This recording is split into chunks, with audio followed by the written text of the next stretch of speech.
Alrighty. Hope everybody's doing well today. Good evening, court. Today is June 4th, 2025. It's our 5 o'clock work session. And if you all would join me in standing for the Pledge of Allegiance, please. I pledge allegiance to the flag of the United States of America and to the republic for which it stands, one nation, under God, indivisible, with liberty and justice for all. Alrighty.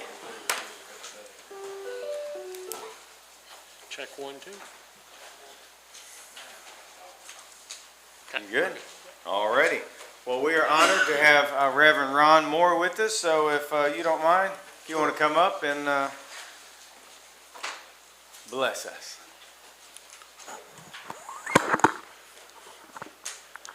All right, my name is Ron Moore. I'm an associate pastor at First Corinthian Baptist Church. It's my first time here, so I didn't even know that you guys have a prayer in the beginning, so I like that. That's cool. And I see a lot of faces that I know and some that I don't know. But with that being said, let's go to the Lord in prayer.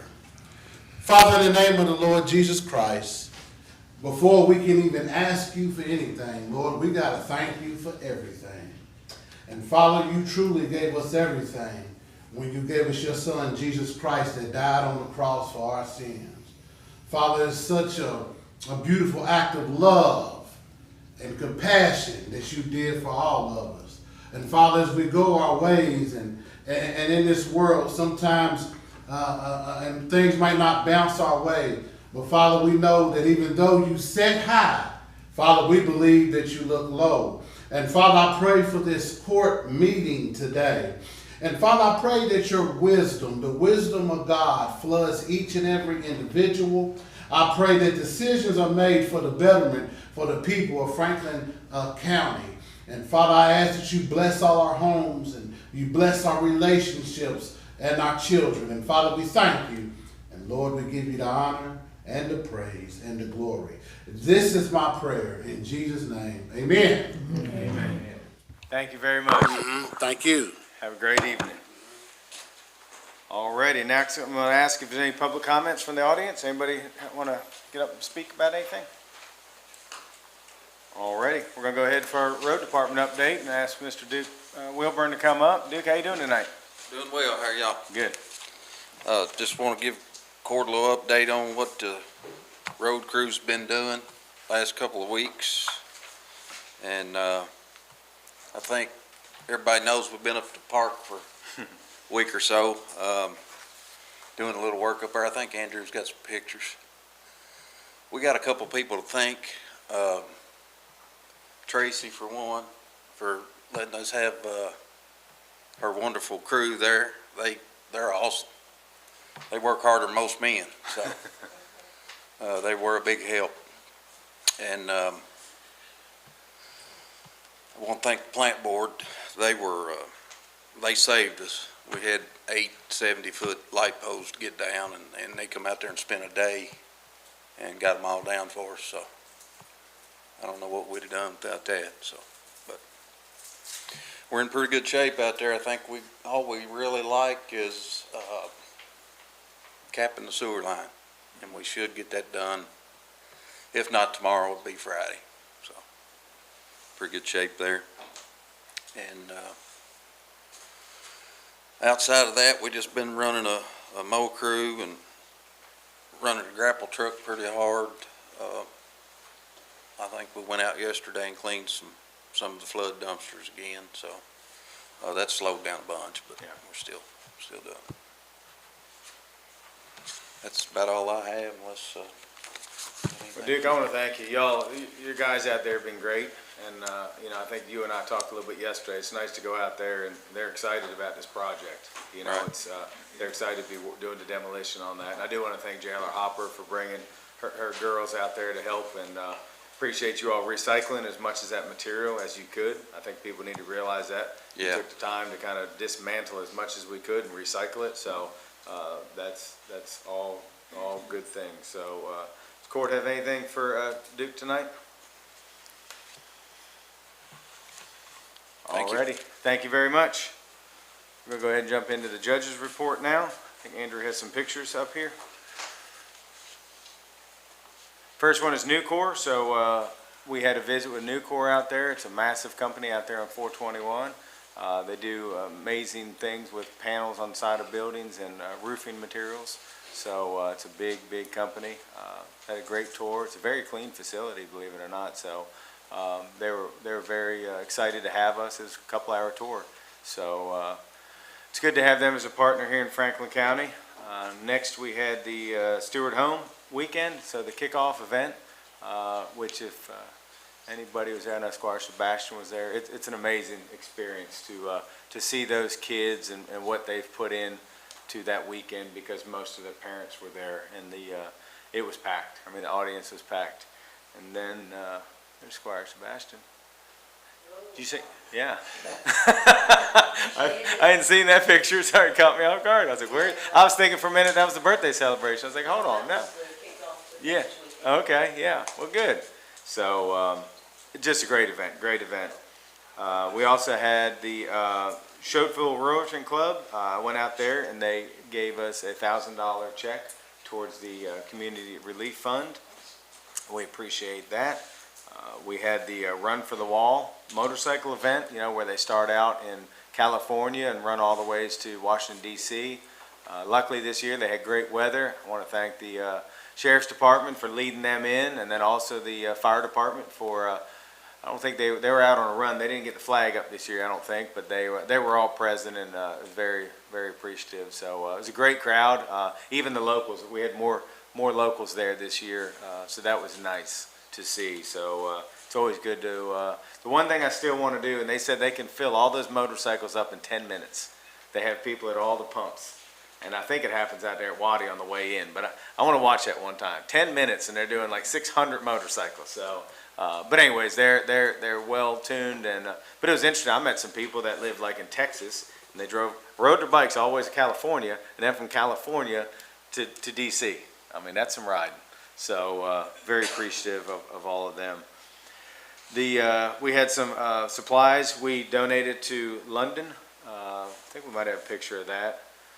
He called me. I've been talking to the judge executive down there, trying to see what they need because of that horrific tragedy they had. So we were able to load a truck full of materials that we had left over and extra here to offer, and we have some more things that we're going to go down there when they're ready for them. So anything we can do to help. We also went and we received a $20,250 check from Kentucky Supply and Demand. It happened to be down there, so that was for the community fund. So, you know, we just can't thank all these people enough for coming out and supporting our community. And it's my understanding that the money's getting out in the community. You know, people need to realize they still have to apply for it. I had a phone call today. You know, somebody had an issue, you know, a hot water heater or something. So, you know, went through the process of filling the application out, and then, you know, there's a board that helps make those decisions. Memorial Day, I was fortunate enough to be at the governor's event at the National Guard. That was very nice, very heartwarming. There's a lot of people there just giving good stories. So it was a nice event. And then we went to the Frankfort Cemetery for the reading of the soldiers. That was a nice event. That was, you know, mostly geared towards locals, but that was nice to be part of that. Did my monthly cable taping. Fire department had the uniform bid openings. Lions Club up in Northern Kentucky was actually, they dropped off another $17,000 worth of supplies. So we're still receiving some supplies, and some of those will go to Laurel County. What's not needed here, we have duplication. So very appreciative of that. Wanda Joyce had their golf scramble. Weather was a little goofy that day, but a lot of people showed up. I think they had 30 teams or so. So very appreciative of Wanda Joyce Robinson does. I think you all saw we finally getting the vestibule area out front, nice sitting area. That's finally coming to fruition. I want to thank Jenny, executive director, for picking all that stuff up, and it's nice. It's nice that when people are coming to meet with us and they have somewhere nice to sit until we're ready for them. So very appreciative of that. A couple other things. Bush hogging was brought up in the last meeting. I did pull up that copy. It was close to $50,000. I've talked to somebody. They're going to kind of relook at it and see what kind of a budget number, and then if it's worth putting out for an RFP, we'll do. So we're working on that. Just want to remind everybody, and Duke kind of alluded to it, tomorrow is our groundbreaking for our new softball youth baseball complex there at Lakeview Park at 11 a.m. Hopefully everybody can make it. Broadband, so I've been thinking about broadband a lot. I ended up calling the state office the other day. It's interesting because unfortunately DC has locked the money down for a little bit. Yeah, and it's been 30 so far, but not much communication. So the money's sitting, even though Governor Beshear put $1 billion towards Franklin County, and we did have with our RFP, we had 5 companies apply for Franklin County. I mean, it's strong with no match. So we're just going to have to wait and see what this current administration does in Washington, D.C. The money's there, they're just not releasing it yet. So one other thing that Franklin County is going to observe June 19th. So I wanted to make that announcement today. That will be a holiday, and we follow the governor's lead in the state on that. And then last but not least, tonight is our very own Phil Case's last night covering the fiscal court meetings. So wanted to say thank you. You've done a great job. We hate to see you go, but we wish you well. And yeah, you've been a treat to work with. So I just want to say thank you. It's fun. I appreciate all that. Yep. So that's the end of my judge's report. We're going to keep moving from there. Judge, can we have just a clarification on Yeah. something you said? Yeah. I just thought it may be important to explain to anybody in the community listening that money that's held up in DC doesn't affect the 850 something that the plant board's already doing. So Correct. that's still in process, and that's in process right now of acquiring easements and layouts and all that kind of It's a thing. slow So that's process, but yes, it does not still affect the progressing, 883 or 4 customers that the plant board's doing. But yes, we're talking about the 1,100 that was kind of left in balance. Correct. It's a good point, Squire Wisman. Squire Tanner, do you have a question? Well, a question, comment. Okay. The plant board finished the fiber in my neighborhood, and I signed up and got hooked up yesterday.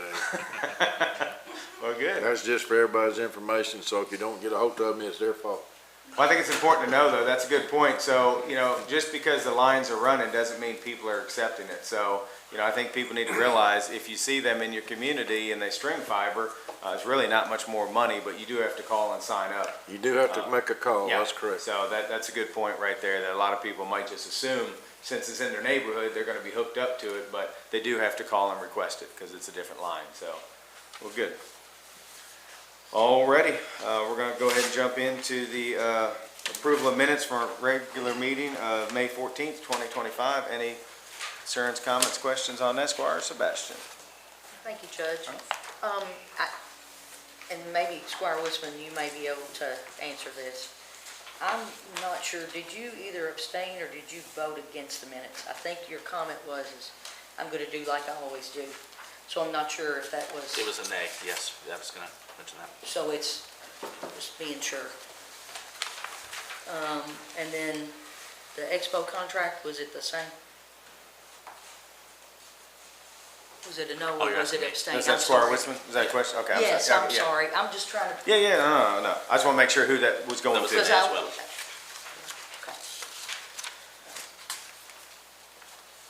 okay. Anything else from the court on the minutes from Squire Sebastian? You good? Well, so we have to amend the minutes. Yeah. So, okay. Just for clarity, that's all. Yeah. Just to amend that and fix that correctly. Okay. Now, I believe we have some members from our jail here. Laura and Tracy. How are you guys doing tonight? We are doing wonderful. How about you guys? Oh, if we were any better, we couldn't stand it. Heck yeah, heck yeah. We're here today to ask for approval for our contract that was approved last year for the generator. Not $1 has changed. It's one of the things out at the jail that's on the list that's good to go. And I did. Squire Sebastian. Thank you, Judge. Thank you all for coming. Quick question in this document, and it's not numbered, so bear with me. So there's the abstract, and then there's the first page that says service proposal, then it says unit summary. On the page that says scope of work, down at the bottom, it says preventative maintenance service. Yes. And I know that's kind of what we're going after. There are two items there noted as, they're termed if applicable. Yes. How, I guess the thing for me is how can we ensure that these things get changed at least every 2 or 3 years? Because if they come in and just kind of look at it and say, hey, it looks okay, and they do that for 5 or 6 years. So they actually change it every year. Okay, And along with this, so they do an inspection on that, and that's required by DOC. So we have Yep. to have the inspection for our jail inspection. Right. So this gets done every year. Okay, so the changing these things Yes. happens. It's not Yes. if applicable. No. Correct. No. It's automatic changed, It's- okay. Yes. It was just, I was concerned It's that- required. Yes. And our Concerned. maintenance, and Major LeMay was there this time, so yes, it actually gets done. It's not a, you Okay. know, if we need them. Yeah, okay. I was just concerned about that because that's what we're doing is preventative maintenance. Yes. And if they come in and take a peek every year and they do that for 5 or 6 years, then it hasn't been changed for that period of time. And then Yes. maybe when we have to call on it to use it, then we've got problems. It's changed every year. Okay, perfect. Thank you all. You're welcome. Any other questions for the jail? Squire Wisman? Judge, before you came on, Jayla, there was discussion about this contract because these generators hadn't been serviced since they were installed, was what if I remember correctly, we didn't have the preventative maintenance. But there was a discussion about, and I'm sorry, I can't really remember specifics, about having a company come in and do multiple things with equipment services. So I'm just bringing it up because I think the scope of this contract and for last year was just the 2 generators. This one is strictly for the generators. But that discussion was about having one company sort of tasked with looking at multiple items, and I don't know that anything ever came of it, so I'm just I mentioning don't it think to. that we have came across one company that Okay. covers the scope of Yeah. everything, which is why this one is Yeah. be separate. Amtech does our fire suppression, HMC does our boilers, our coolers. No, there's not a one-stop shop for this. Right,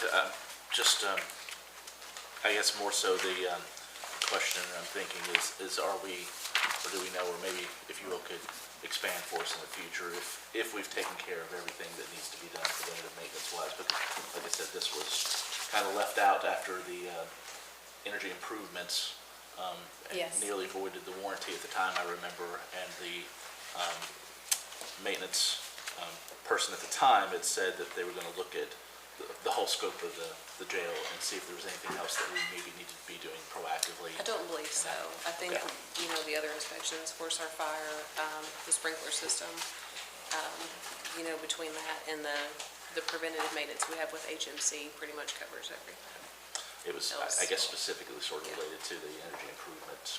but Right, and Just asking, because it never Yeah. been reported back to us if there was anything else we Yeah. need to look at. I wasn't in that meeting Right. with the major and what he told you guys about the energy saving. I wasn't in that meeting with you guys, so I can tell you that from the top to the bottom of that jail, since I've been there almost, I'll be there a year in July. Wow.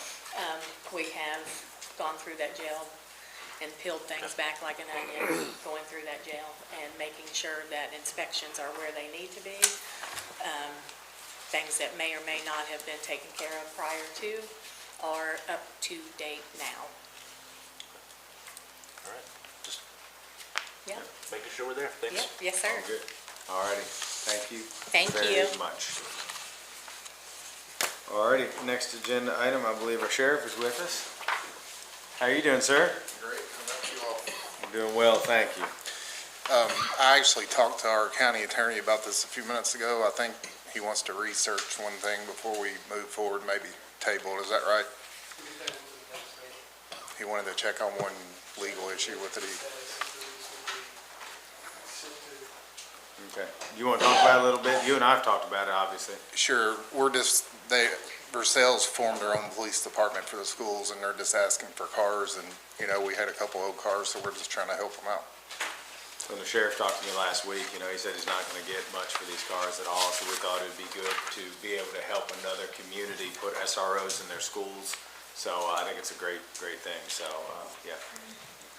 Yep, perfect. So Max, you'll get with us and then can you just make note and make sure this gets on the 24th agenda? Yes. Like I said, in order to transfer property, it has to be another governmental entity, and so we gotta check to make sure whether or not School system counts? is the exact entity who the property is being Okay. transferred to, Okay. and whether they qualify. Thank you. Good deal. Thank you very much. Thank you. All righty, next, I believe Duke is coming back up.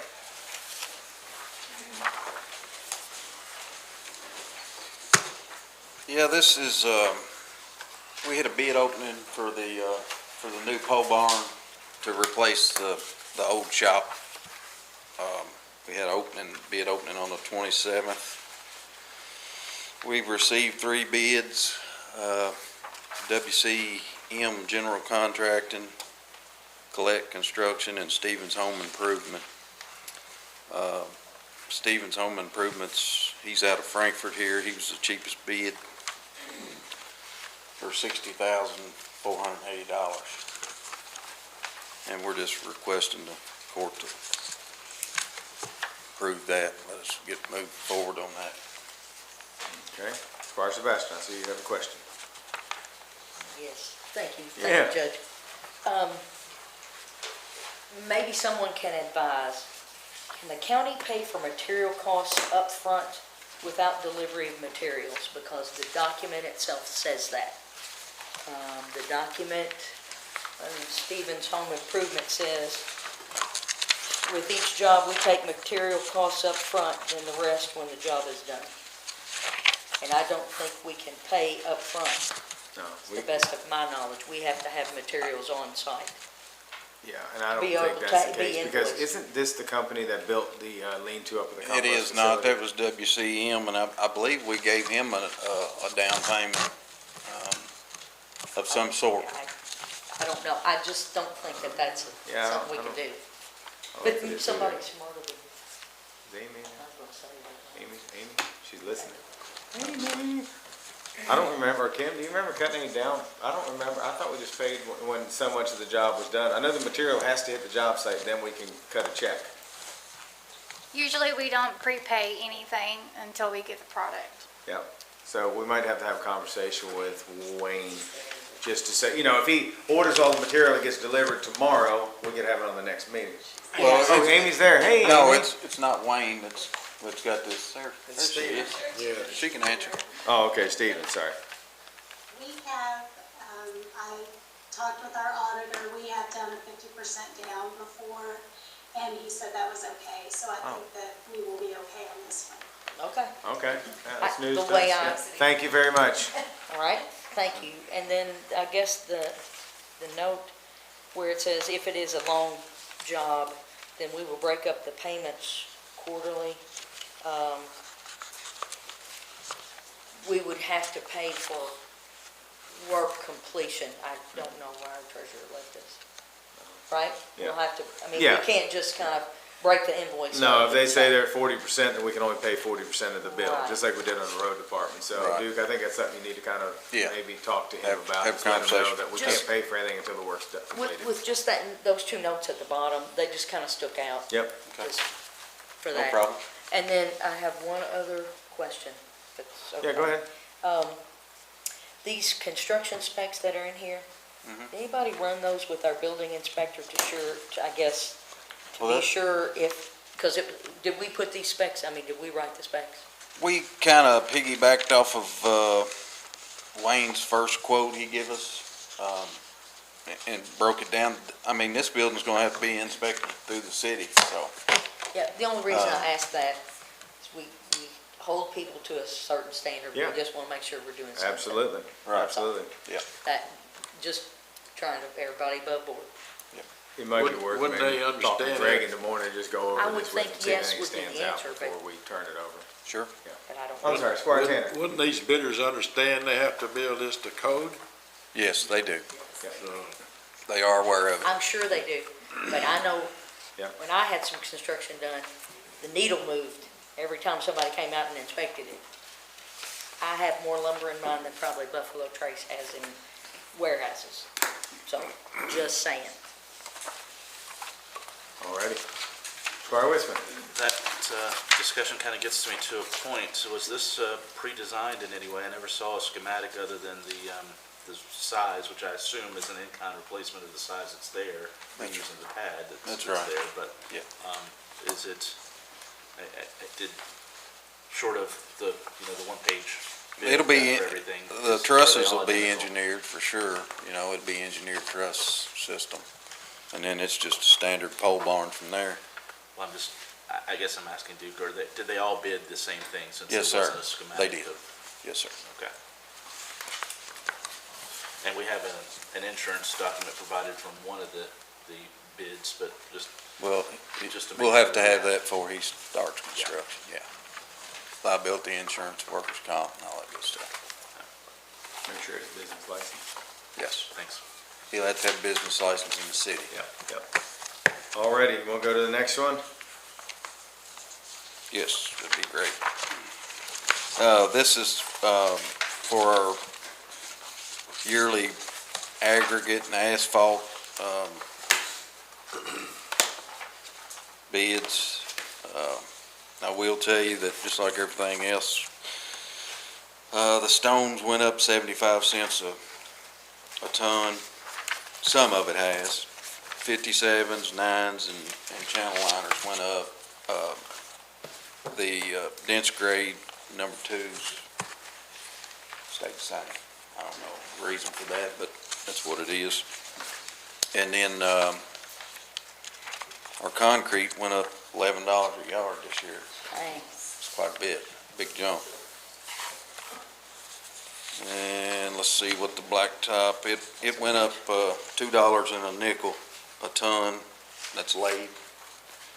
And then for us, just to purchase asphalt, it went up, surface and binder went up $2 a ton, and base went up $1 a ton. We didn't get any bids for culvert pipe this time, which may work out in our favor. So, Squire Sebastian. Thank you, Judge. And this is just a general question in the air. And it's not anything about the bids, it's about, we have a document in here called proof. And it's a document to the city of Frankfurt. Somebody explain that to me? Why, from the State Journal, we've got these documents in here to the city of Frankfurt? Why they came to them and why they're in the packet, anybody know?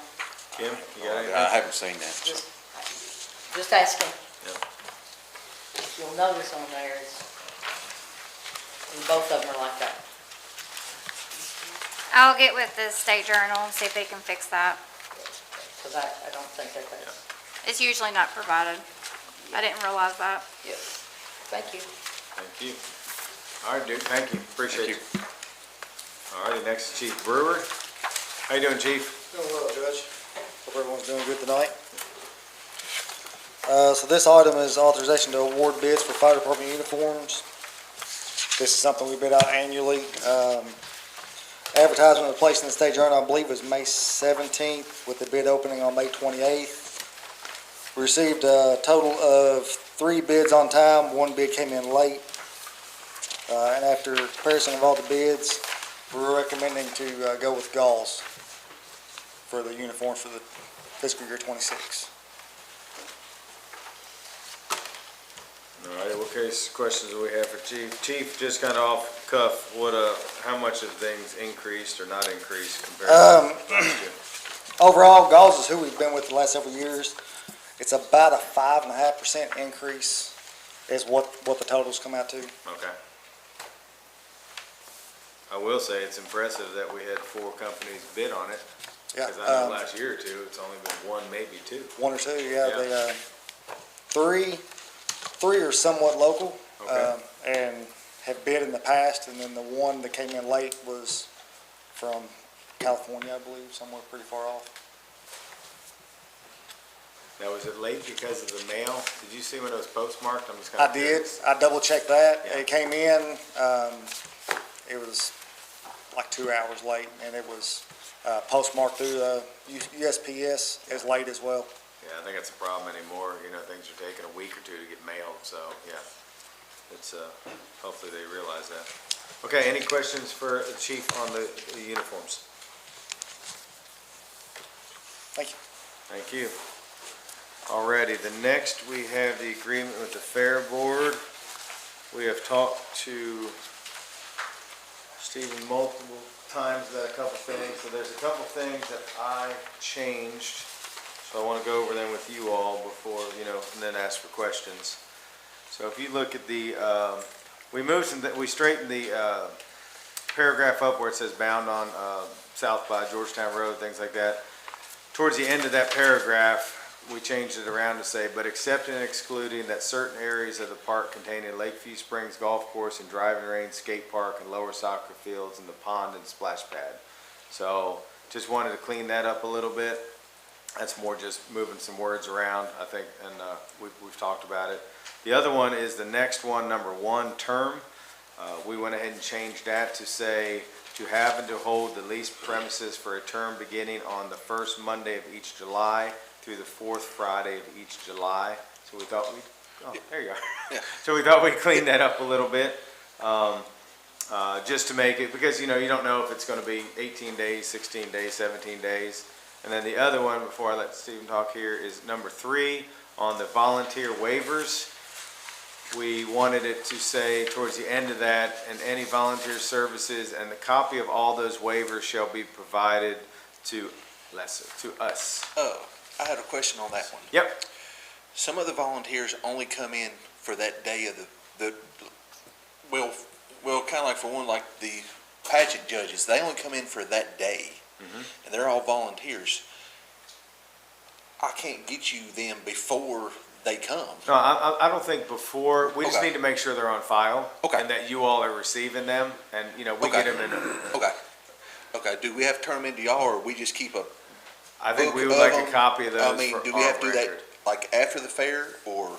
What do you all think, Court? I mean, That's one of the 'cause things, I yeah. can't, when Yeah, yeah. people come in for just certain days, and it's like technically all the people that come in and do the motorsports are technically, they would have to sign it too. Yeah. So they only come in for that specific day. Yep, yep. So, I mean, What is the court, or I'm gonna ask Max maybe. We're just wanting to make sure that the waivers are filled out, because obviously, we're liable for the most part, if something were to happen out there. So what do you think, Max, is a good protocol for that? I know they're getting them signed. yeah, And I we're think getting we them all just changed signed. it to make sure we had a copy of them, but what do you think? And I'm sorry to spring that on you, Max, I didn't have a chance to talk to you about that one.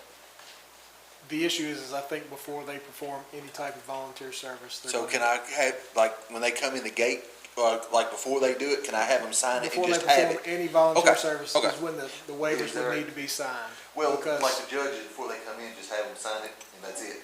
Okay. we do.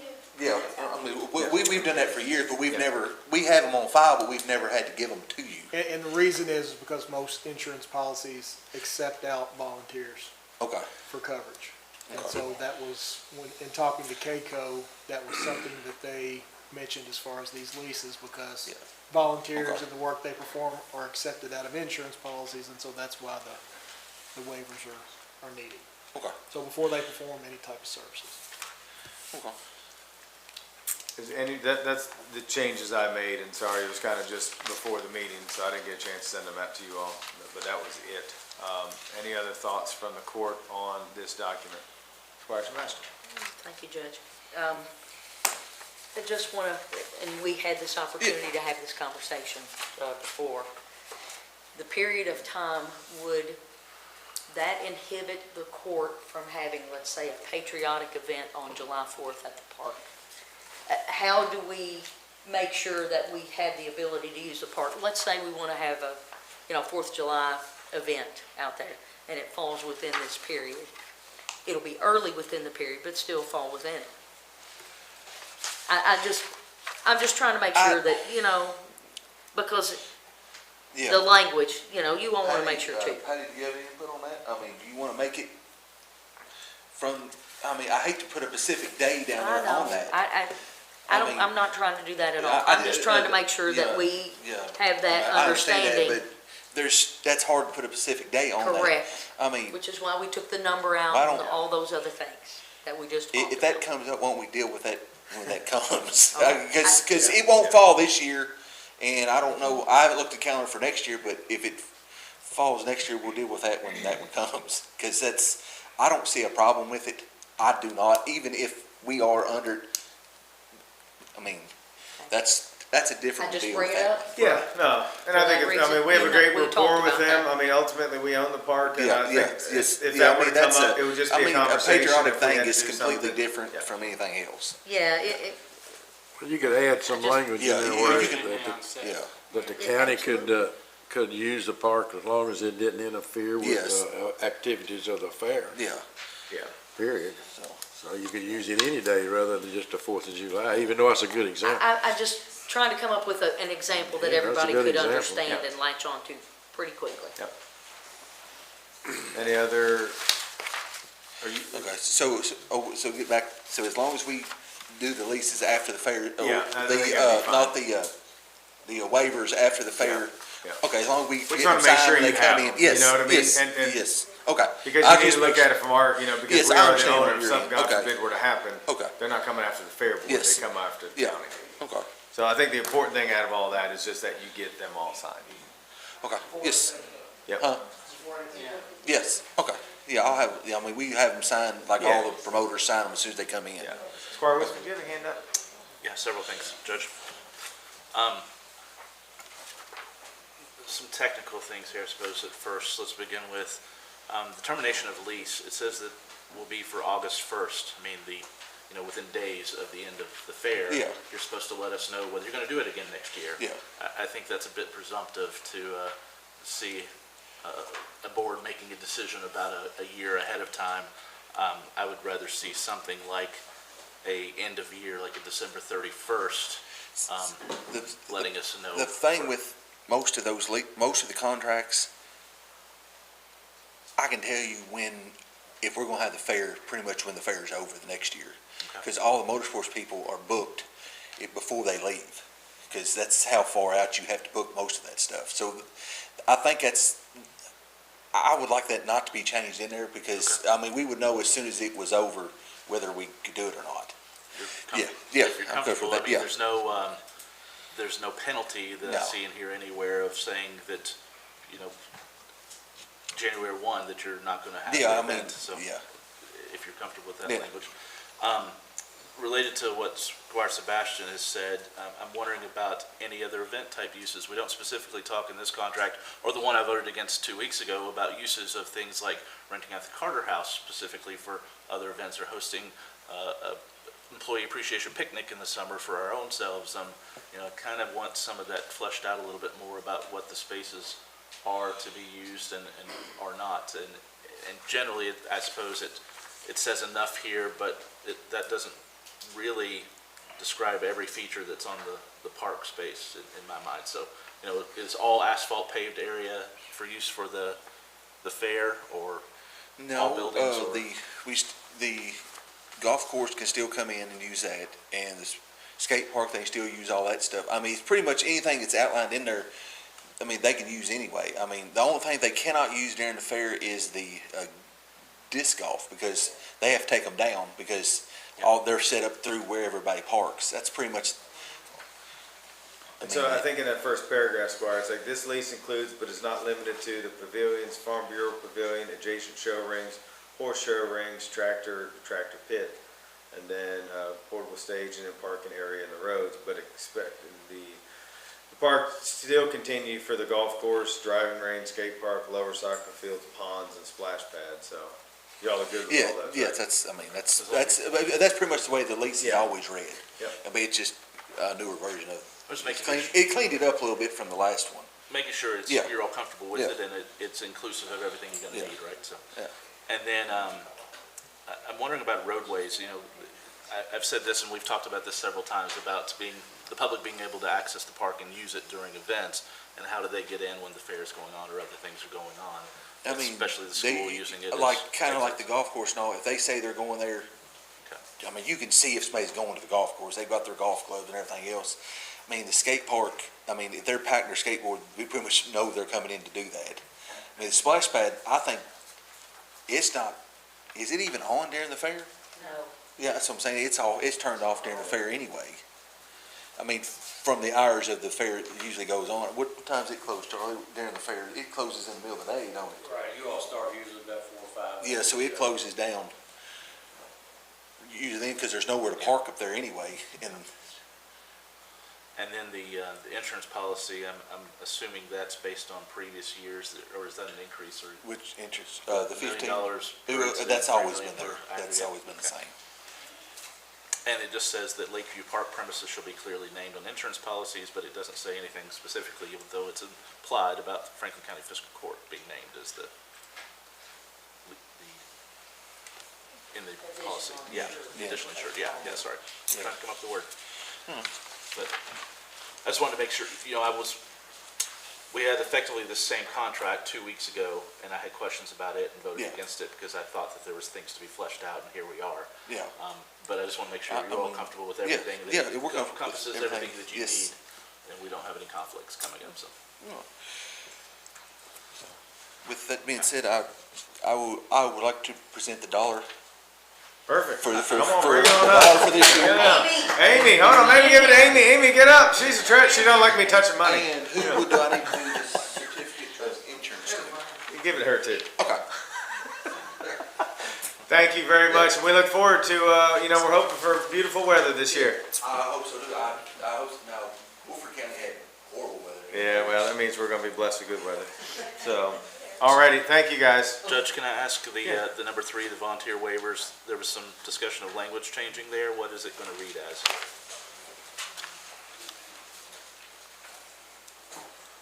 Hold on, Ben. Because what I changed it to, it says, provided any services and copies of all waivers shall be provided to the lessor. Leaser. You're taking out that in advance of, or leaving that in advance with the implied that it's before they provide volunteer services. That's what it's meant to be. Max, what do you want to do there? Version I'm looking at, the lessee shall require all volunteers to sign a waiver of liability for injuries received while providing volunteer services for the event in advance of providing any volunteer services. Just gonna leave it right at that. That's what I have, but. All right, we'll take out what I had then. Yep, perfect. I mean, they can't pick up trash, haul trash, do anything until they sign the waiver. Like I said, that's a case of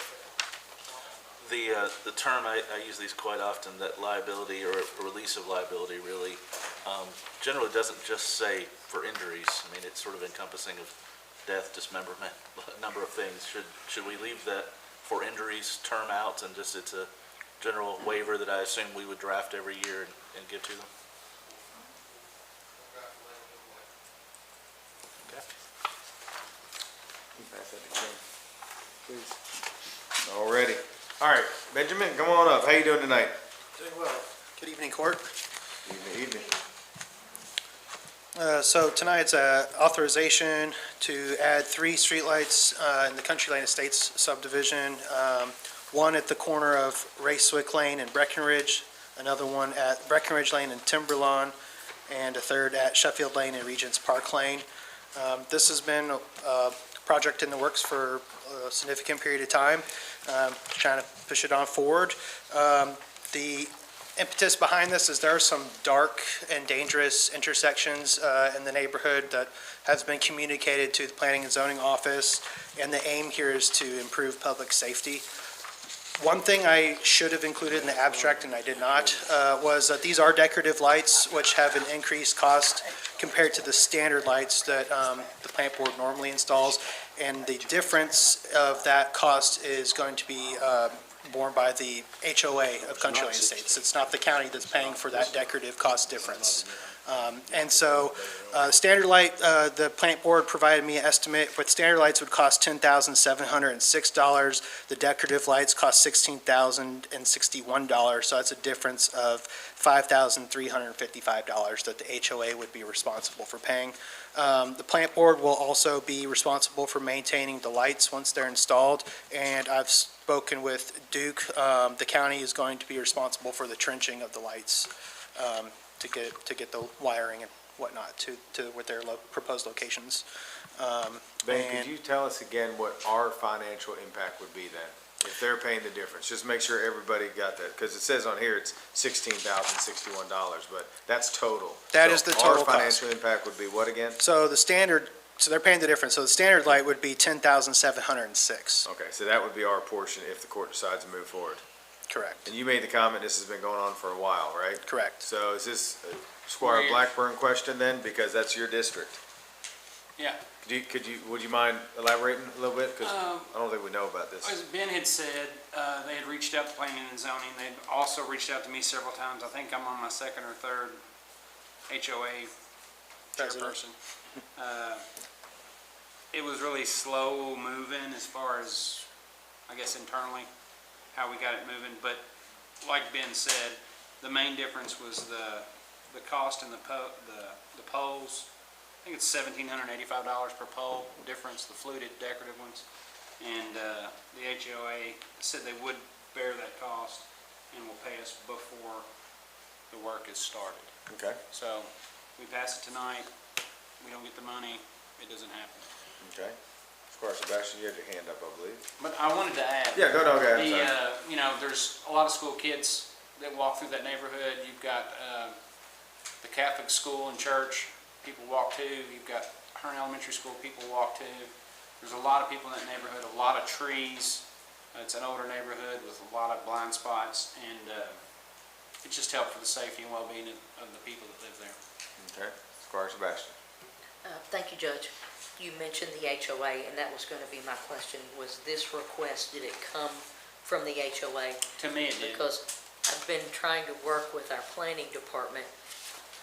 Sometimes we get requests from a single individual in a neighborhood that Right. has 230 homes, and they want a street light in front of their house, but the rest of the neighbors don't want that. Right. So we're trying to strike the balance as to how to address that when there's not an HOA that comes collectively with the weight of the HOA that says, yes, by and large, everyone wants Right. this. So we're I trying. would think with the So I'm only asking HOA, yeah, because you of need that. to ask the immediate adjacent neighbors, and, because I've got a street light that's 2 houses down from my house on the other side of the street, and it shines in my house like San Quentin prison. It's bright, but, Johnny Cash. yeah, it's I've never it's seen very that, thank important. goodness. Huh? I've never seen that light in the prison, thank It's, goodness. my house cast a shadow on my backyard. Really? Okay. Because of that light. Yeah, it's incredible. But, and he had said there were gonna be, the high efficiency LED lights, and very cost efficient, were they $4 or $5 a month? $4 a month per $4 light. a month per run. Thank you. Squire Tanner. I have some questions. I don't know who to answer them, probably Ben. Who owns these decorative poles once they're installed? From my understanding, it'll be the plant board to maintain. Plant board has to maintain, somebody runs off the road and breaks one of them off, the plant board's gonna put it back for free. That's my understanding. You So got if the that in plant board- writing anywhere? I do believe, I do in one of my emails. Would you share that email with somebody that knows, because those will obviously, according to the testimony that Mr. Squire Blackburn just said, they cost $1,700 a piece. $1,700 More. more. The difference. $1,785 more than a standard bulb. So that's $1,700, somebody gotta come up with, somebody runs over one of those poles. That's a good question. I can look into that. Is the county responsible for that, or the homeowners responsible for that, or is the plant board responsible for that? So you're saying if a car takes out one of the lights, who's responsible I for was the cost told, difference? in my neighborhood, we're talking about putting up decorative street signs, and I was told by Duke that if somebody takes one of them out, it's our responsibility, period. That's what he said. Is that what you said, Squire? I just want to make sure I got all my information right, because we still want decorative street signs. Yeah. We might be willing to pay for them if somebody's gonna fix them every time somebody runs over one of them. I guess That in happens theory, pretty I mean- regularly. Yeah, I mean, to me, it comes down to, if the person's caught, then obviously their insurance would have to pay for those, because I can't imagine a plant board just paying for them. But I would think in this scenario, that HOA would probably pay the difference if one had to be replaced. But I think that's something we need to clarify. I will look into that. Insurance company. Yeah, but if it's hit and run, Yeah, let's well, say. if you don't know If it. it's a hit and run. I think that's one of the reasons we're putting them there, so people can see. We're trying to So you're protect saying the no one's street. ever gonna hit them, Jay? right next to stop signs. Yeah. Well, that's for sure their target then if they're next to a stop sign. Well, they're within the vicinity. I mean, I mean- with that, you're going nowhere, because there's no road there. But I get it, but I'm not trying to stop, I'm not trying to stop it. I just want to make sure that we're doing everybody the same. Oh, I get it, I understand. Squire Westman. The plant board owns all of the lights that they installed in the entire community that they service, except with the exception of St. Clair, those decorative lights that the city put in that they own, but it's my understanding that the plant board either insures or self-insures to some amount, to some small amount for replacement of those. There was one on Capitol Avenue a few years ago that was hit by a car that the plant board ultimately replaced with some insurance money. So, Ben, I've been trying to get the plant board to have some considerations for a couple of years, and I think I would really like to push on it a little bit more. Now, these are 14-foot lights. They're not the high booms, so they're a little different, but the plant board has always seemed to consider that light to light to light and no idea about the kelvins of a light and how bright they are, to the point we've had people spray paint ones downtown that can't sleep. But I really would like to see some consideration of lesser level lighting. We've had a lot of conversation in this court and in this community about light pollution generally, but some consideration of an appropriately sized light for the area that isn't a daylight. If we could make some request or find out what they're planning to put in those. A smaller fixture like a 14-foot boom doesn't need to be a 10,000 watt Kelvin. Right, no, they're proposing 100 watt. That's in the packet. I didn't see that. Still bright for an LED.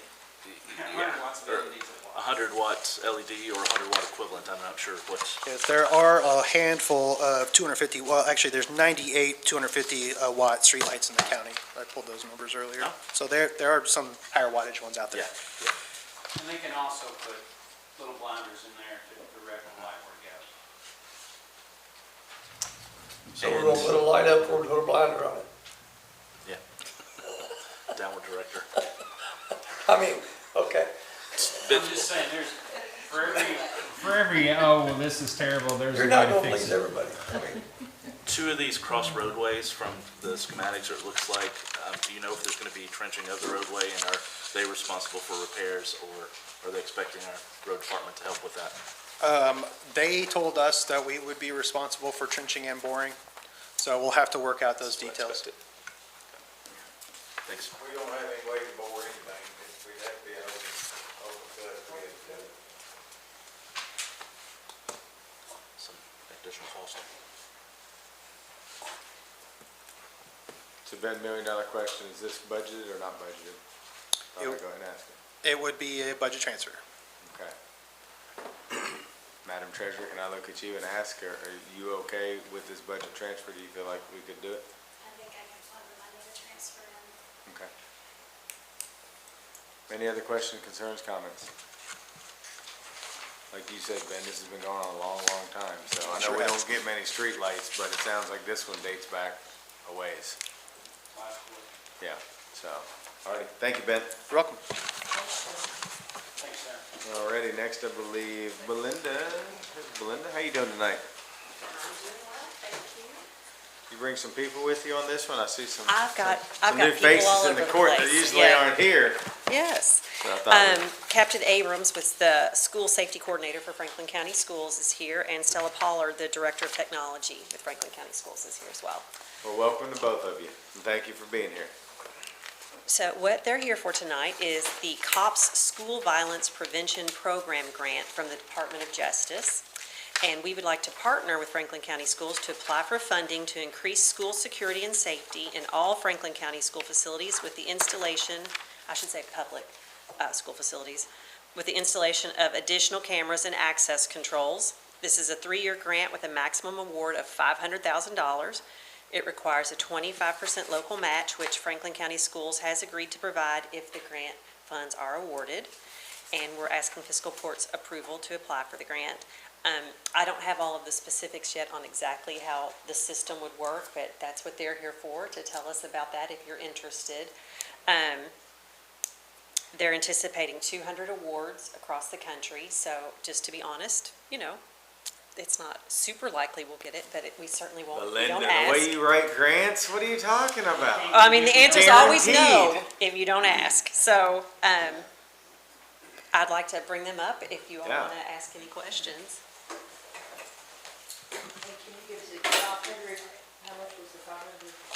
That's a maximum Yeah, amount. We yeah. don't have a budget yet, but Yeah, I think we probably, But I didn't have a question, just to ask what was the maximum? yes, the max is 500,000. Okay, Yep.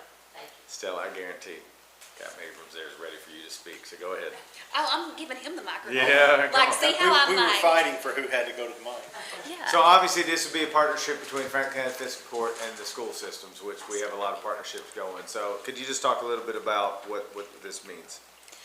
For our students, this means that they're going to be safe every time that they walk into the doors. We're going to have every ounce of protection for them and for our families and for our staff members. They deserve it. There's nothing more valuable in our community than our youth and the people that are raising them up.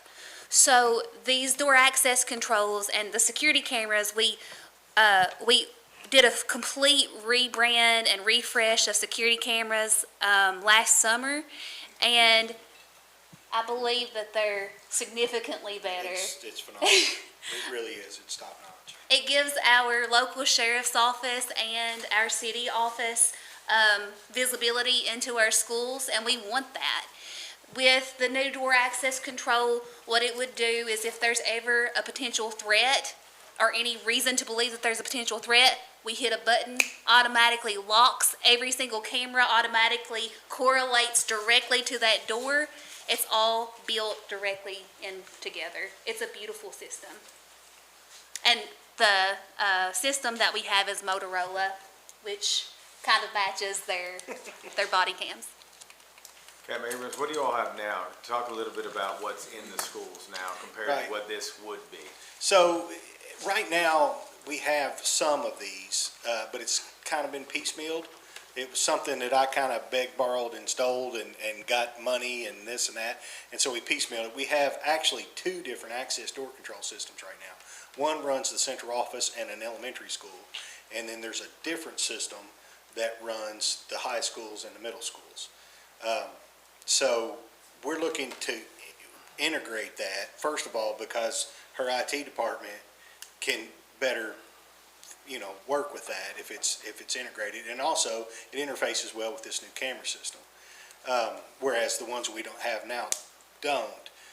What they do, just a brief overview of the ones that we have at the high and middle schools, it does away with the need to issue a physical key to staff members, et cetera. So, for example, if someone gets fired or whatever the case may be, we request that they return their key card or key fob, but if they don't, we can remotely zap their access to the building. That's one thing. So there's that, and then I also had them install audible alarms on secondary doors throughout the building. So by policy, the front door of the school should be the only door that anyone comes and goes from as far as public entry into the building during the school day. So if someone, like for example, if Stella or I, we need to walk out a secondary door or a teacher, then they have their card, they can scan from the inside and that will disable an alarm and then they can exit. However, if a student, for example, in an elementary environment, a lot of these children will have runners. They may go to the bathroom, next thing you know, they're out the door. So if they force that door open, obviously everyone can exit a building, that's fire safety, et cetera. But there's an audible alarm, so teachers that are adjacent to those doors can hear that and then look and alert somebody if they need to respond to that. But it's a huge game changer as far, and another thing is I can run it, and so can Stella, from remote access, either on a computer, on a cell phone. A couple of things on that, I can look at my phone on any of those 4 schools at any time at a map, and I can see if there's any exterior doors open on that building. From Florida, I can do that. And then also, if, for example, public safety, let's say the city police respond to Franklin County High School after hours and there's an issue and they can't get in the building, our dispatch center has access to that, and their doors are numbered, and they can say, I need access to door 55, and they can click a button and open and let the police in. So a lot of stuff that it can do, and we're looking to make it universal throughout all of the buildings because the elementaries, all of them don't have it right now. And so the opportunity with this grant, if we could get the funding, would be a huge offset. I went to the superintendent and told him, hopefully we get $500,000. and he didn't flinch at the 125 match. Yeah. So, you know, it would be a huge asset, and we appreciate Belinda's willingness to work on this. And hopefully, if we can get that funding, it would overnight, it would be an exponential increase in our building safety. Good deal. Thank you very much. All right, Court, any questions, concerns, comments on this agenda item? Squire Blackburn. I just want to say, the building I work in, we have a great camera system, and there's not a square inch in our hallway you can't see. And we work the doors electronically, and it works great. And we use it all the time, and we go back and look at film, and it's a great asset to have. It makes my heart so happy. Thank you. It works great. It works great. What we have in our building works wonderful. It has a lot of functionality, this camera system, that we really, honestly, and I see this working with the other safety coordinators throughout the state, and the school marshal's office, that we've really become, you know, the go-to place for people to, I get phone calls all the time saying, tell me more about this camera system that you guys have. We're looking to upgrade, and we want to do that. I mean, if there's a suspect on the campus, I can put a physical description of that individual in, and it will automatically check every camera and show me the path that individual's taken based on their physical description. Really? And So, if we yeah, have these door access controls, it will say exactly what door that person came in and when they left. And there's also logs too with the door access control. If people come in and they're not supposed to be there, and it's like, who came in at 2 o'clock in the morning, we'd be able to see who that was. Yeah. So. Squire Wisman. Just wondering with the scope, if we're awarded 500,000 max, is that to upgrade all the schools within the district? Or would it be just for the ones that are not served yet or something? I would think so, simply because it simplifies and it also improves the quality of your service when you can integrate everything. I would not want to have 3 separate door access systems. I would like to try to get them all. Now, that being said, a lot of the hardware and a lot of the stuff that's already in those buildings could probably be repurposed and used with a new vendor or system. So I don't know that for certain. I should think it would. Yeah. But, you know, and so that would be a slight offset possibly if that were possible. All of our cabling and all of the stuff that is currently going to our current door access, we'll be able to reuse all of that. So it will just be that hardware piece and then any licensing software that comes with it. Well, the other question, I suppose, is maybe Belinda, why is the court applying and not the school district, just for the public? Because we get questions quite often about the confusion between the school districts and the courts. The school district has applied for this before, and they did not receive funding. So we thought that maybe coming through fiscal court might be an advantage to our application. So that's the main reason. So, and the only expense to the court really is just your time to Right, manage it. right. So. And honestly, I think you and I spoke briefly about this, I'm not that concerned about that because we already have everything set up with the Department of Justice because of our Wanda J. Robinson Foundation, the Second Chance Act grant. So this is, to my knowledge, would run in a similar fashion. We know how to do that. Amy and I have been working with that for a while, so I think it would be very manageable for us. Perfect. All righty. We thank all of y'all for coming in tonight. Thank you very much. Thank you. Thank you. Belinda's still up for the next one? Yep. Go ahead. Okay, so this is supplemental agreement 1 with the Kentucky Transportation Cabinet, authorizing an additional $700,000 in federal transportation alternative program grant funds. So they're federal funds that funnel through the state.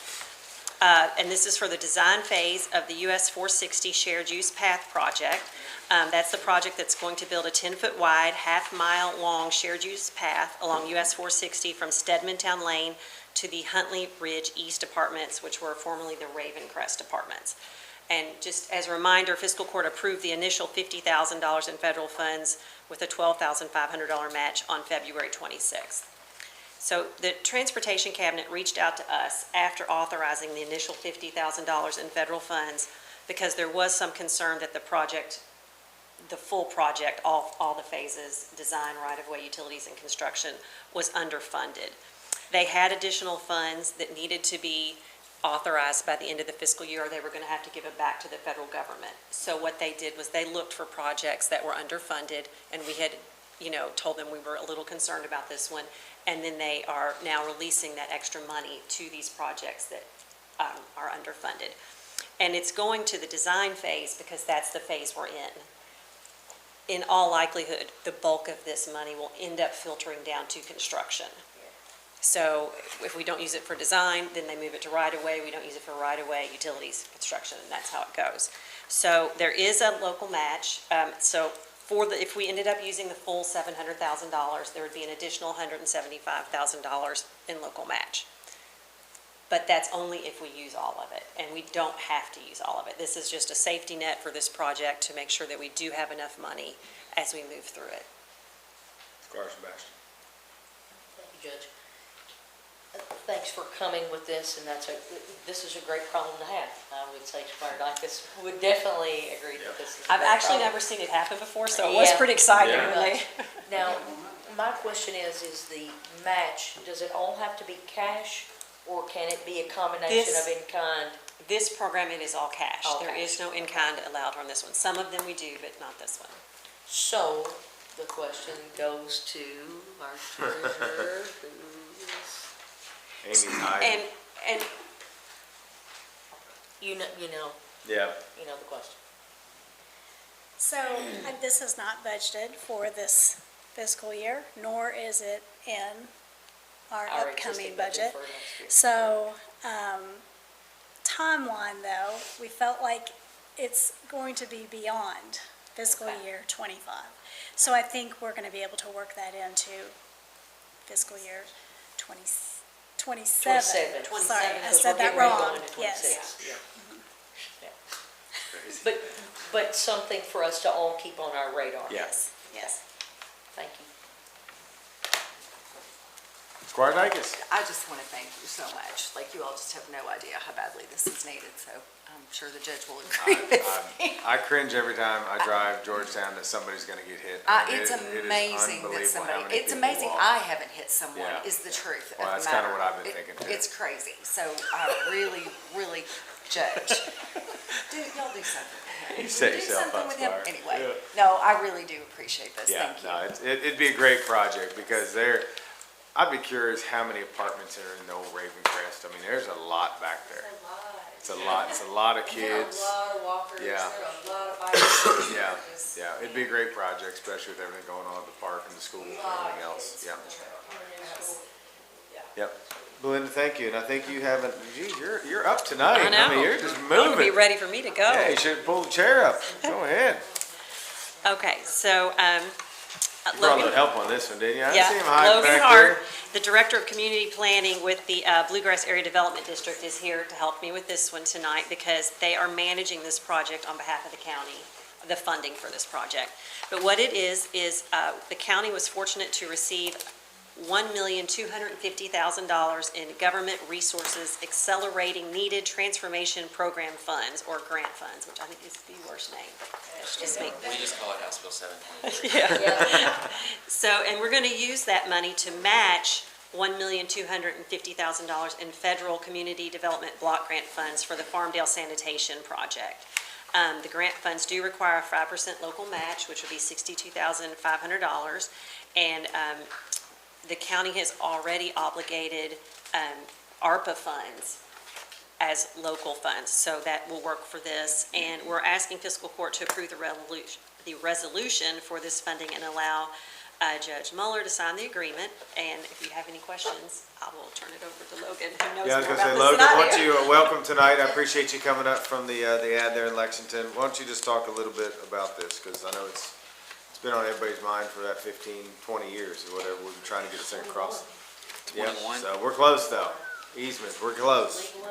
So go ahead and talk a little bit about this agenda item, please. Yeah, we're getting there. So back, I guess probably 2 or 3 years ago, Karen Leverins applied for a community development block grant to cover one of the 3 construction contracts that are associated with this project. The CDBG grant requires a 50% match. And luckily, within the past 2 years, the state of Kentucky established this grant program, which we call House Bill 723, which was set up specifically to provide the matching funds for a lot of these federal grants. So we submitted an application to cover that $1.25 million matching requirement to the state. The state approved it, so they're going to be allocating that $1.25 million to serve as Franklin County's match. There was, like she said, a 5% match requirement for the grant program, just to demonstrate that the local governments do have a commitment to this project. But the ARPA funding that was already allocated to this project will serve as that match, so there is no additional cash that is required from the fiscal court to be able to complete this. This resolution just allows us to be able to initiate the process of being able to draw down those grant funds when they're needed. And the way that will work is once we have release of funds and we start work on this project, we will draw down the CDBG grant first, and then there will be, at the end of that process, once that money has been spent, there's forms that we fill out that we present with just invoices, and we have Judge Mueller sign off on them. We submit them to the state, and the state will then pay those invoices. And that's how that process works. All right, what questions do we have? Go ahead, Squire. Whisper. Thanks for being with us. I'm wondering if you can answer the state effectively gets its own allocation of CBG, right? And Louisville, Lexington get their own. Correct. Would this award be out of the allocation for the current year for 25 that the state has already been awarded, or would it be out of the next pot? And you know where I'm going with federal funds being unsure at the moment. No, so this was a 22 or 23 pot of money, so it's already there. And I know where you're going with this. The money for the next fiscal year, the federal government has just released that to the state, so the state has that money. Just for future projects. They're not getting it back. No? Yeah, who knows? Unlike the last project, we can move full steam ahead with this one and be assured that the money's going to be there. Yep, and one thing I will let you know, Judge, is I did request release of funds on the CDBG yesterday. So all of the documentation for that funding source has been sent over to the state, and we're just waiting for them to send over the letter saying, yes, you got released. Since you're here, let me ask you, did you ever get Barr and Comer's offices working together as far as the one draw that they're bringing? So we've been meeting with the EPA on that. We've got another meeting. We were supposed to have it today, and they rescheduled it. The issue with that is the environmental. There was a change in scope from the original project to the original earmark to the second earmark, and the EPA has struggled to understand the difference. The scope for the first award was actually more extensive. So the environmental that was completed for that one, it encompasses everything. So we're just having to provide them more information to help them understand, okay, that environmental covers the second phase too. Casey's been taking over that process. So he's got another meeting scheduled with them to get that straightened out. And then once that's taken care of, that's when they'll be able to combine those two. And then we did submit another earmark request to Congressman Comer's office. So we're going to be waiting on that too. Yep. Had good conversations about that. So, all righty. Any Spartana? I just got a comment. It's pretty easy for us to understand what's going on. Why can't the EPA understand it? Well, so if I had to guess, I would say turnover. Yeah, it's probably new people coming in and out of everywhere. I'll say too, like even for me, I have a whiteboard in my office. I have 2 projects. We have hundreds of grants that we write. I have 2 projects that I have to write down where the funding is for this project, because I was told when I came into this job, this is the most complicated project you will ever see in terms of where you got to attach the funding. So we just have to be extremely clear with them, because it's the way that this project is split up into different contracts. It's not always that straightforward. We'll get there, but it's taking some time. We're still working on spending, well, I think recently all the money was spent from the initial earmark from Congressman Chandler. We have to go back that far. I mean, that's where this started, and that they kind of tried to eke that out to try to get it to the next phase, the next phase, the next phase. Mm-hmm. So it really is like a Jenga puzzle. That project down there is needed as bad as any project in this county, because it's environmentally unsafe, it's unhealthy, it doesn't work the way it is, and it's got to be fixed. We're going to see it through. Yeah, we're going to see it through. We had a great meeting, and we brought everybody together, and I think that's why we're moving on. And I don't want to say that yet, but we're getting close. We're getting very close to releasing RFPs and everything. We can see the light, and I appreciate it. Put it this way, Karen Leveren's worked on this thing for like 15 years, and even when she retired and took another job close to her home, she says, call me anytime. I want to see this thing through, and I'm going to be there when y'all break ground. Like, that's how important it is. So I talk to Karen about it all the time. I talked to Grayson Evans, he also took another position. Yeah. So, and they're both more than willing to help with this. So after 15 years, you gonna take and run too? Nah, this is the year, Richard. We're breaking ground this year. We're gonna break ground this year. Absolutely. Yep. Okay, thank you very much for being here. Belinda, thank you very much. And I think we're good. Alrighty, next one is the compensation for the Farmdale Water District. If anybody's here for that. Anybody have any questions, concerns, comments on this one? Go ahead, Squire. I'm gonna have one just across the board. If this is an issue for one, that something like this needs to be on file at the Public Service Commission, we probably need to do something like this for all of them. We had one come through for Peaks Mill, because they reached out to me to carry the football here tonight. So here's the football. Yeah. We got it. But, certainly they're not worried about everybody else because this is of immediate need, but we need to Hot think. potato. We need to think larger because that impacts all of the water district. Yeah. And so for me, I think that's something we need to look at. Yeah. And just take care of that, and that way we don't have these issues that are like, we've got to have this right now. Yeah. It'd be better if we had a date that they were all due, something to us. I understand, but I'm just bringing that up Yeah. in general to. I don't disagree that we need to look at the other water districts, but this is before us now, and these people deserve every dime of it. Yep.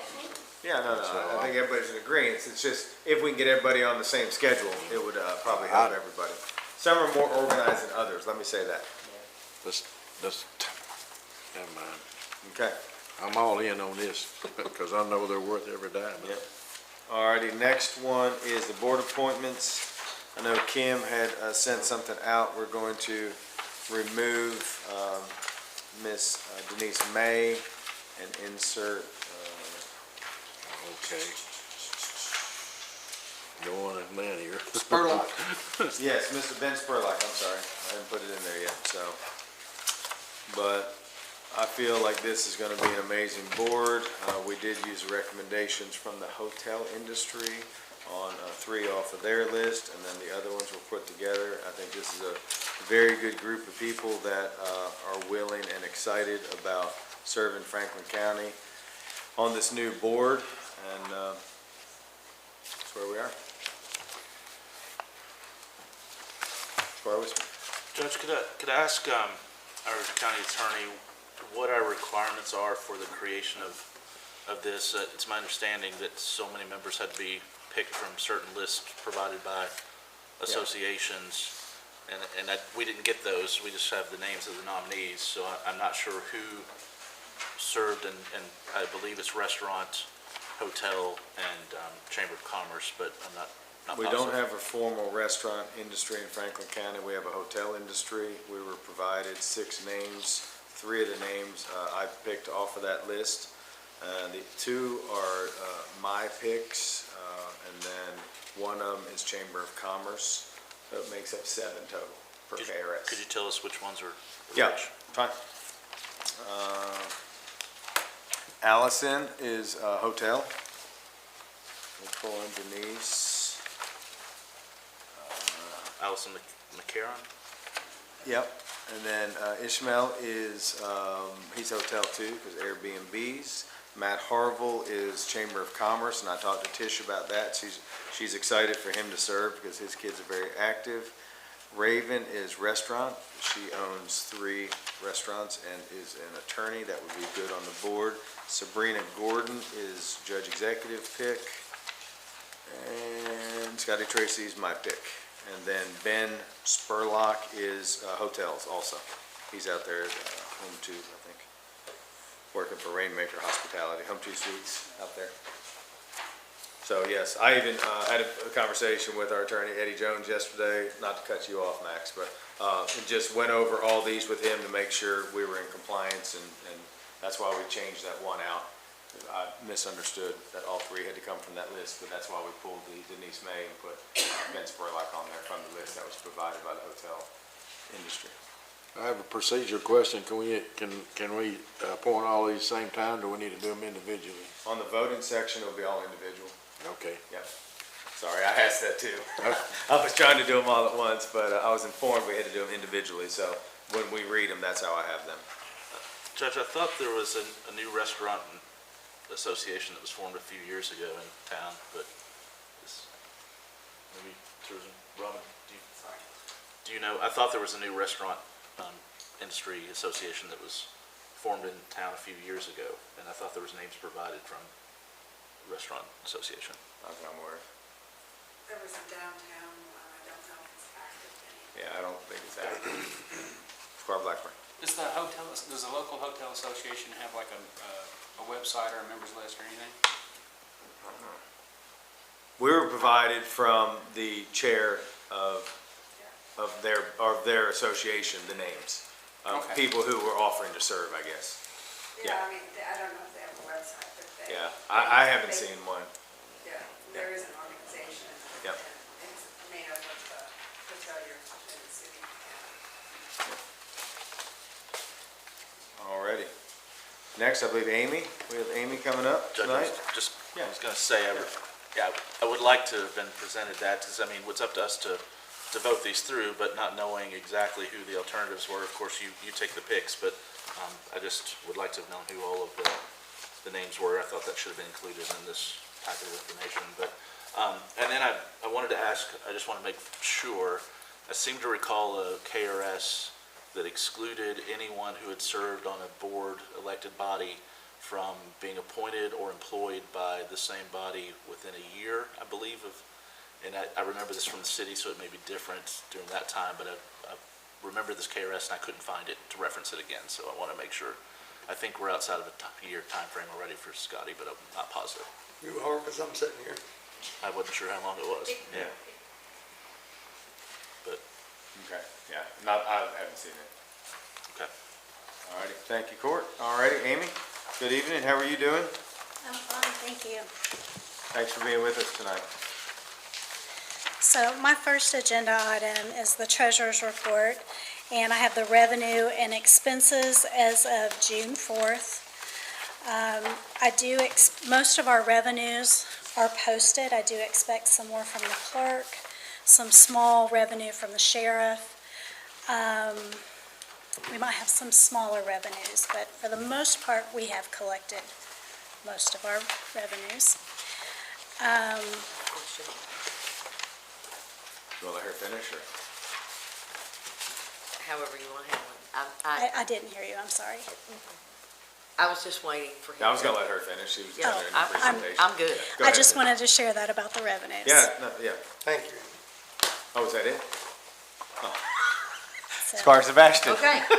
Sorry, that was a little awkward moment there. I thought you were still talking, and then she started talking. No, Yep, I'll thank just you, leave that. thank you, Yep, go ahead. Judge, Yep. thank you. I had a question about our distilled spirits. Have you heard anything from those? You know, I Yes. just heard exactly what you said. We're expecting some smaller things. Yes, And I don't expect that. We in this did fiscal receive, year? right, we did receive the certification from the state last month, and that bill went out. And so they still have, I don't remember their due date for to go I'm not ahead and make thinking that the payment. 2% off. Yeah, that's good. So I expect that probably in July. All right, okay, thank you. Unfortunately, I had hoped. Me too. All right, any questions for our treasurer on the treasurer's report? Alrighty, next one, budget transfers. So the jail has requested a couple of budget transfers. The first is our budget. We had originally designated some money for a fence, and they would rather use that for valves and a camera system. So this budget transfer is moving that from the capital improvement fund to the jail fund. And then the second one is a budget transfer within the fund to cover additional medical services.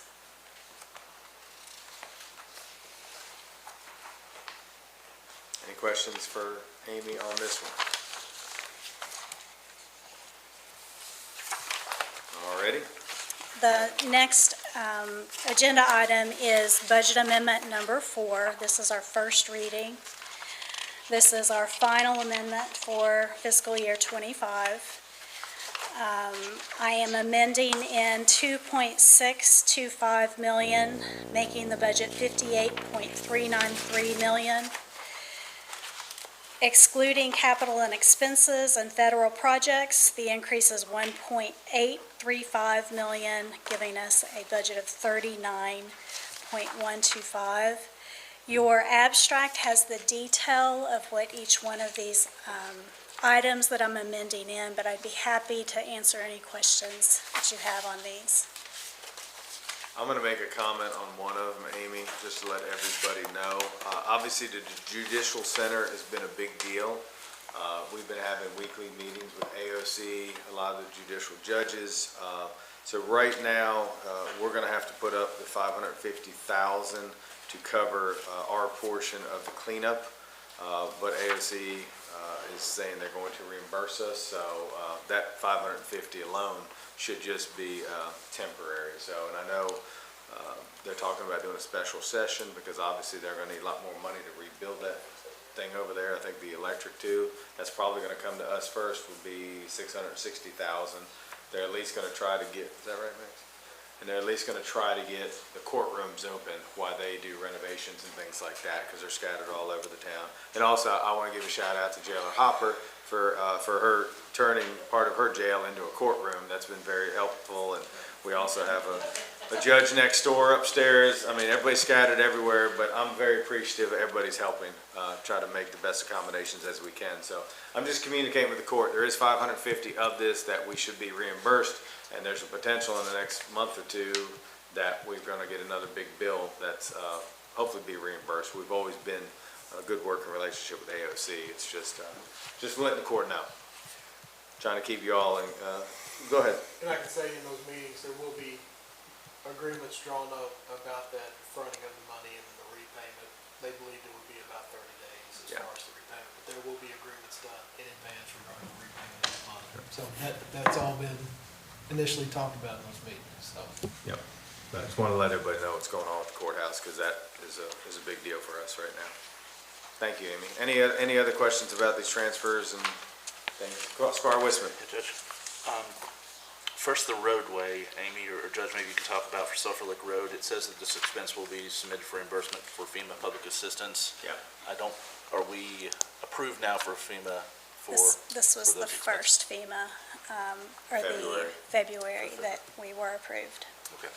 Yeah, that's a good question though. And then can someone elaborate about the $68,000 for proceeds from the PDI grant? Just, first time we're seeing any money associated with that being passed through, and I'd like a little explanation of what it's for specifically and how it's going to be handled. And I'm assuming it passes through directly to the new entity that's been formed, but just to verify.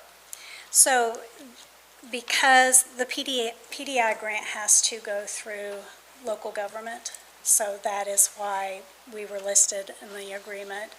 We were listed as that local agreement or local government. So the explanation I was given is this is for due diligence. So they've completed that work. I'm not sure what due diligence is. Do you know?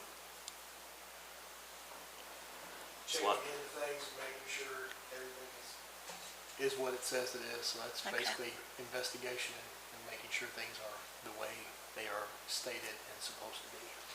Thank you. Is that in terms of the potential real estate acquisitions or the legal structure of the organization, or can you elaborate it at all? I was just asked what due diligence is. We'll probably have to ask somebody because I'm not sure either, Squire. So we could probably get an explanation from the board. I would like a detailed explanation on any money that passes through from us to that entity. I'm Yeah. not supportive, as you all know. Yep. But I want to be able to talk intelligibly to the public when money's passing through to what it's going to be used for, so. Yep. That's all. Okay. All righty. Here's the big one. Go ahead, Amy. So this is the second reading of the 25-26 budget of $64.247 million, excluding capital expenses and federal projects. It's $42.845 million. After the first reading, I submitted it to the Department of Local Government. They approved it with two small changes, one being the law librarian. I had rounded up to 2,000, and by KRS, the limit is 1,200. So I took that down to 1,200. They told her to do it, and then they said you did it wrong. I think it's funny. And the other change is that they wanted to see a separate line item for bonds for elected officials. So I had budgeted that in the insurance line item, so I just made a new line item, reduced insurance.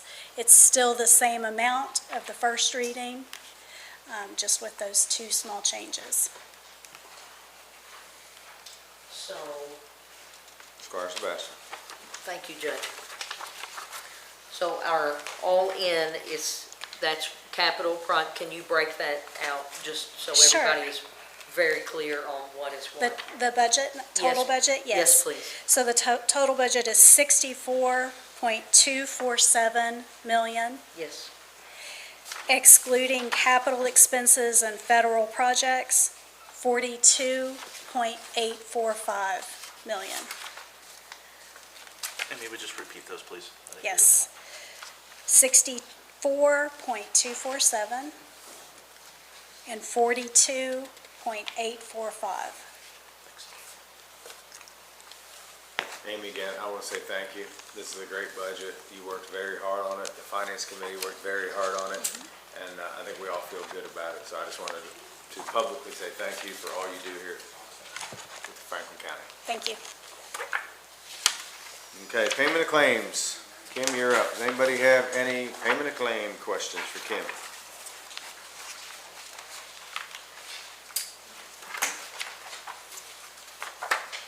Judge, Wireless? just one thing, in the jail's bills, there was an acquisition of, washing machines, dryers, toilets, tables from a local big box store. Just more of a commentary, we do have understand a local preference ordinance that, you know, we really should bid items when we can and buy as local as possible whenever we can. Those were probably something that was needed and just went out and purchased to replace broken ones perhaps, but again, Yeah, I'm not we sure. do have that preference Yep.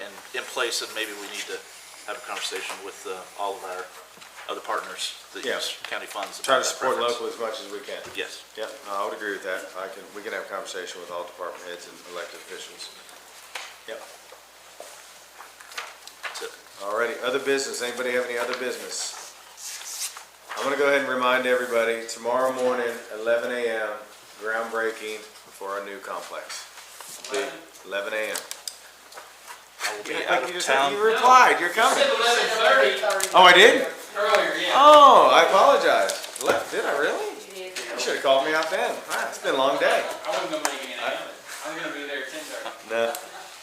11 a.m. I'll be out of town, Judge, but I already told Jennifer that would be. Okay, thank you for communicating. And I do want a special shout out again, and Duke maybe left, but the road department has done a phenomenal job out there.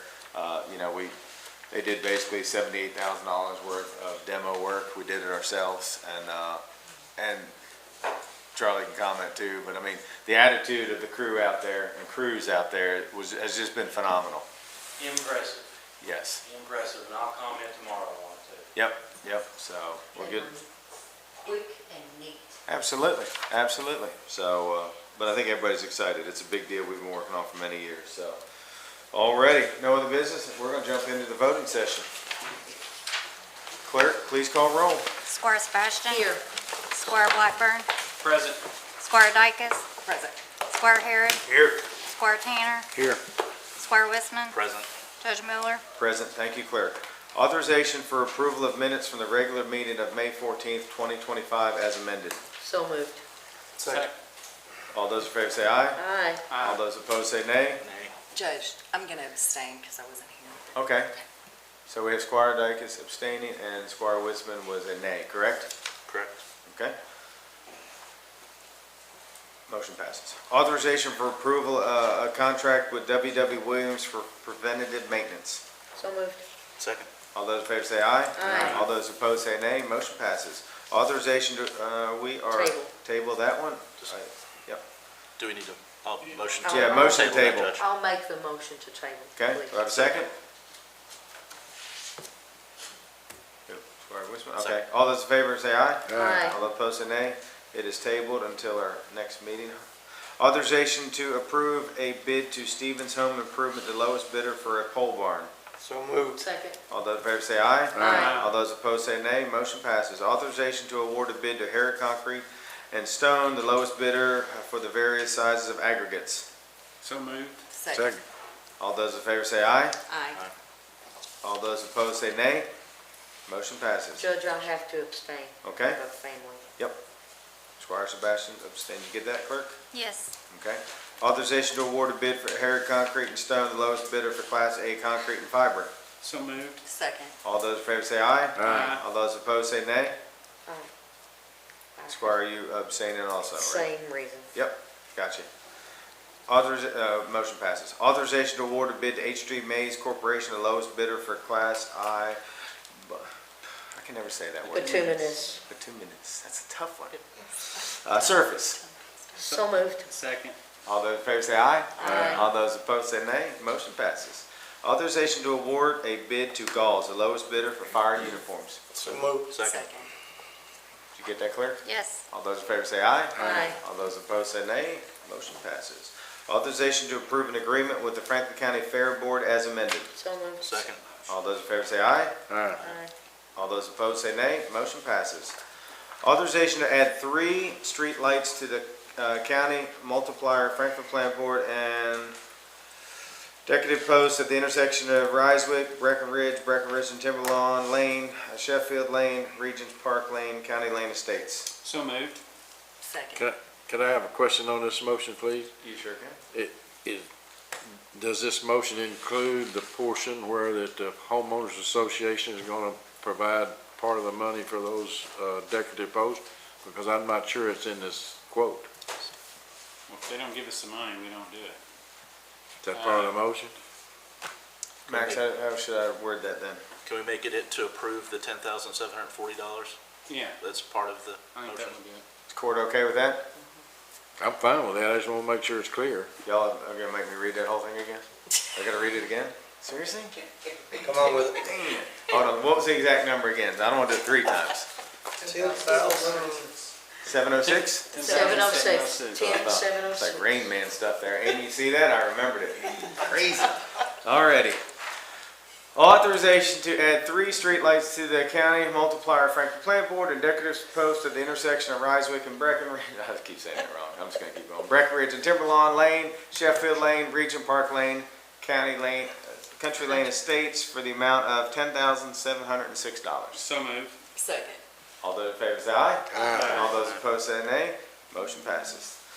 Authorization to approve a resolution authorizing the county judge executive to make application to the Department of Justice COPS School Violence Preventative Program SVPP for a grant to improve security at Franklin County schools. So moved. Second. All those in favor say aye. Aye. All those opposed say nay. Motion passes. Authorization to approve a resolution adopting and approving the execution of a supplemental agreement between Franklin County Fiscal Court and the Commonwealth of Kentucky Transportation Cabinet in the amount of $700,000 design phase funds for the US 460 Shared Use Path Project. So moved. Second. All those in favor say aye. Aye. All those opposed say nay. Motion passes. Man, Belinda, all yours are so longer.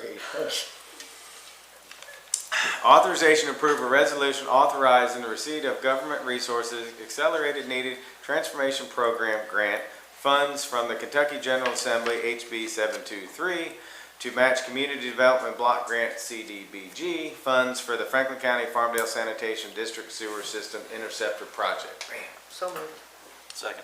All those in favor say aye. Aye. All those opposed say nay. Motion passes. Authorization to approve compensation for the commissioners of the Farmdale Water District. So moved.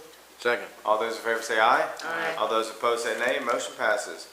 Authorization to approve board appointments of Sabrina Gordon to the Franklin County Sports Tourism Commission with a term ending June 30th, 2028. So moved. Wait, Second. June, I'm sorry, June June 30th. 30th, 2028. Okay. Who motioned, who second? Kelly and Mike.